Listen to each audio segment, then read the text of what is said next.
There'll come a day in your fish keeping hobby when you want to move beyond beginner fish and delve into something a little more challenging. So today we're going to look at some intermediate species that have at least one factor that is outside the norm of your typical beginner fish, whether it's temperament, temperature, or another factor that you do have to keep in mind when taking care of these fish. So let's take a look at some species that you might want to consider keeping if you're looking to up your fish keeping game to the next level.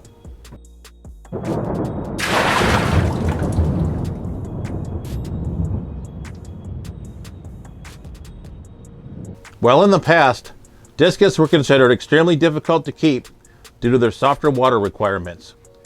Back when I was in my teen years, which was a long time ago, you'd hear about fish keepers running their water through peat moss in order to soften it up. However, these days, most Discus are captive bred and are well adjusted to the harder water conditions that many of us start out with. But still, these are really not much of a beginner fish. While these fish are well adjusted, you will need to keep in mind that Discus will need a higher temperature of at least 82 degrees and above. And this also affects the tank mates that you can keep with these fish as well, because not many fish like to tolerate the higher temperature range. But there are a couple fish I do like to keep with Discus, like rams and cardinal tetras. So let's head to the opposite end of the temperature spectrum and talk about Goodeids.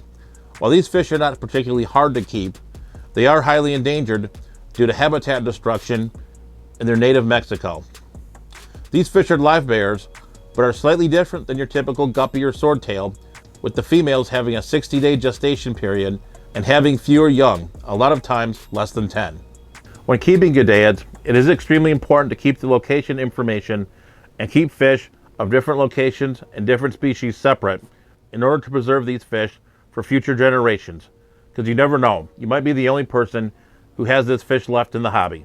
You'll also have to keep in mind with Goodeids that you do need to keep the temperature lower and not let it get above 75 degrees. If the temperature gets too hot for an extended period of time, most Goodeids species will fall apart and you'll end up losing your fish. Even though Goodeids might have their challenges in terms of temperature, I have found keeping Goodeids a very rewarding and pleasurable experience.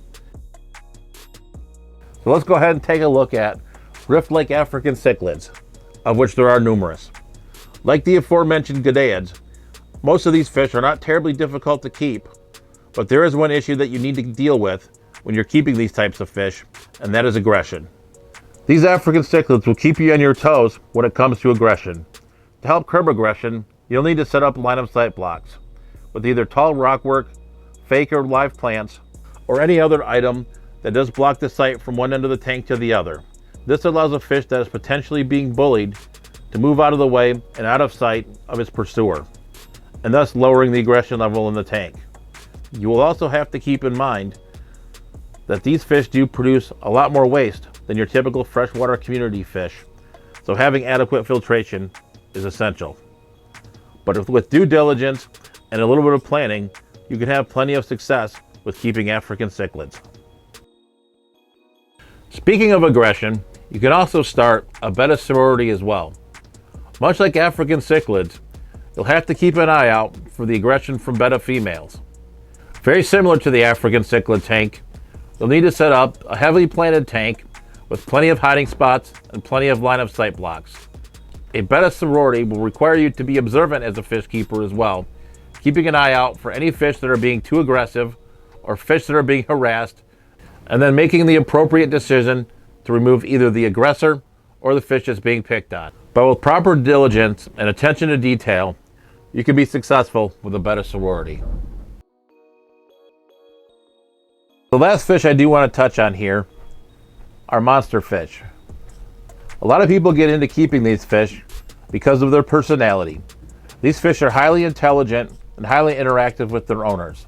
But there are some significant things that you do need to keep in mind when keeping these large aggressive fish.